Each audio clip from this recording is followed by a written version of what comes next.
সবাই ভাবে যারা কম কথা বলে তারা দুর্বল, যারা চুপ থাকে তারা বুঝি কিছু টেরই পায় না।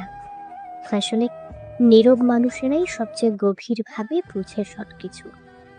তারা চুপ থাকে কারণ তারা জানে সব কথার উত্তর শব্দে দেওয়া যায় না।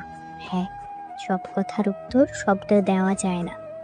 তারা অভিমান করে কিন্তু প্রকাশ করে না, কষ্ট পায় অভিযোগ তোলে না। কারো চলে যাওয়ায় তারা ভাঙে, তবু তারা জোর করে নিজেকে সামলে রাখে, সামলে নেয়।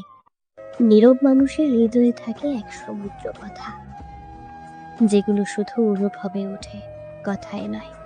তারা বোঝে কে অভিনয় করছে, কে সত্যিকারের ভালোবাসছে। তবু তারা অপ্রস্তুত করে না কাউকে। তারা ক্ষমা করে, কারণ শান্তি চায়। তারা চলে যেতে জানে, বিদায় বলার প্রয়োজনও পড়ে না। তারা ভালোবাসে নিঃশব্দে, চলে যায় নিঃশব্দেই। তাদের নীরবতা কখনো দুর্বলতা নয়, বরং সে এক ধরনের পরিমিত শক্তি। নিজেকে বোঝা, মানুষকে বুঝে যাওয়ার পর একরকম নীরবতা চলে আসে।